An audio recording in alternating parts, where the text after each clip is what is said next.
श्री कृष्ण के अनुसार अगर इंसान मुसीबत में है तो उसे हर चीज़ों के लिए सावधानी बरतनी चाहिए।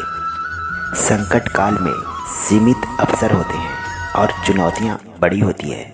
जरा सी चूक बड़ा नुकसान दे सकती है। श्री कृष्ण के अनुसार संकट काल से उबरने के लिए इंसान के पास ठोस रणनीति होनी चाहिए, वरना वह फंसा रहता है। अगर आप संकट काल में हैं तो सबसे पहले परिवार के प्रति जिम्मेदारी निभाना आदमी का सबसे पहला कर्तव्य होता है। श्री कृष्ण के अनुसार संकट काल में इंसान को परिवार के लोगों की सुरक्षा का विशेष ध्यान रखना चाहिए। संकट काल में खुद की सेहत का भी ध्यान जरूरी है। यह आपकी सबसे बड़ी पूंजी और ताकत है। सेहत अच्छी हो तो आप चुनौतियों का सामना कर सकते हैं। वही संकट काल में इंसान को पैसे बचाकर रखना चाहिए।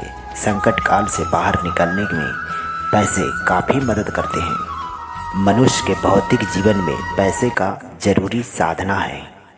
कहा जाता है कि पैसा होने पर जीवन जीना आसान हो जाता है। मनुष्य आत्मविश्वास से भरा होता है और सफलता के लिए आत्मविश्वास भी आवश्यक है। श्री कृष्ण के मुताबिक पैसा खर्च करने से पहले 1000 बार सोच लेना चाहिए। मनुष्य को पैसा बहुत सोच समझकर ही खर्च करना चाहिए। ऐसे लोगों से हमेशा दूर रहें और बाधाओं का दूर करने के लिए परिश्रम करना ना छोड़ें। हमें ऐसी बातों के लिए चिंता नहीं करनी चाहिए जो हमारे नियंत्रण में नहीं है। ऐसे चिंता करने से समय बर्बाद और मन अशांत होता है। रिश्तों में प्रेम तब तक ही बना रहता है जब तक कि आपस में कोई मनमुटाव ना हो। मनमुटाव शुरुआत में तो छोटी दिखाई देता है, लेकिन समय के साथ ये बढ़ने लगता है। अगर समय पर इसे दूर नहीं किया जाए तो रिश्ते टूट भी जाते हैं। नकारात्मक विचार हमारी शक्ति को खत्म कर देता है, इसीलिए हमेशा सकारात्मक रहना चाहिए। सकारात्मक रहोगे तो मुश्किलें आसानी से दूर हो पाएगी। जो लोग दुख पर ध्यान देते हैं उन लोगों के जीवन में दुख ही रहता है। सुख पर ध्यान दोगे तो सुखी ही रहोगे, इसीलिए हमेशा सकारात्मक रहें। हमें ऐसी बातों के लिए चिंता नहीं करनी चाहिए जो हमारे नियंत्रण में नहीं है। ऐसे चिंता करने से समय बर्बाद, मन अशांत होता है। दोस्तों, आइए आपको एक मोटिवेशनल कहानी सुनाता हूँ। किसी घाट के किनारे एक साधु अपना डेरा डाले हुए था। वही बैठा रहता था और एकाएक चिल्ला उठता था, जो चाहोगे सो पाओगे। कई लोग उस रास्ते से गुजरते थे। उसे ऐसा चिल्लाते देख लोगों उसे पागल समझ लेते थे। कई लोग उस पर हंसते भी थे, कई लोग उसका मजाक बनाते थे। फिर एक दिन एक युवक उसी रास्ते से गुजर रहा था। वो बेरोजगार था। उस साधु की आवाज़ उस युवक के कानों में पड़ी। वो अब भी वही चिल्ला रहा था, जो चाहेगा सो पाएगा, जो चाहेगा सो पाएगा।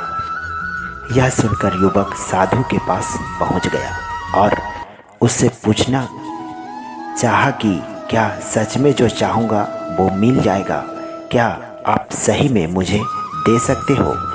इस पर साधु बोला कि सबसे पहले तुम्हें ये बताना होगा कि तुम क्या चाहते हो। तब युवक बोला, बाबा, मैं चाहता हूँ मैं एक बहुत बड़ा हीरे का व्यापारी बनूं। क्या आप इच्छा को पूरी कर सकते हो? साधु ने कहा, जरूर बेटा, मैं तुम्हें 2 चीज़ें देता हूँ। इसमें एक हीरा है और एक मोती। इससे तुम जितना चाहो हीरे मोती बना सकते हो। यह सुनकर युवक बेहद खुश हुआ। साधु ने युवक से कहा कि वो अपने दोनों हथेलियों को आगे बढ़ाए। जैसे ही साधु ने कहा वैसे ही युवक ने किया। साधु ने युवक के पहली हथेली पर अपना हाथ रखा, फिर कहा कि यह सबसे अनमोल हीरा है। इससे तुम जितना चाहो हीरा बना सकते हो। यह हीरा समय है। इस मुट्ठी में इसे जकड़ कर रखना। इसे कभी भी हाथ से निकलने मत देना। फिर साधु ने युवक के दूसरी हथेली पर मोती रखा और कहा कि अगर किसी भी काम में समय लग रहा है तो इस मोती को धारण कर लेना।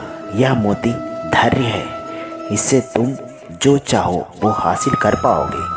फिर साधु ने कहा, समय और धैर्य के साथ तुम जो चाहो वह पा सकते हो। दोस्तों, जीवन में बहुत ही उतार चढ़ाव अपने जीवन में देखने को मिलते रहता है, इसीलिए समय के साथ में और धैर्य बनाए रखना बहुत ज़रूरी है। इससे हम जो चाहे हासिल कर सकते हैं। अगर समय के साथ धैर्य खो देंगे तो हम कुछ भी नहीं कर पाएंगे। धैर्य से और समय के साथ सब कुछ हासिल कर सकते हैं। तो दोस्तों, आज की मोटिवेशनल स्टोरी कैसी लगी कमेंट में बताइएगा। राधे राधे, जय श्री कृष्णा।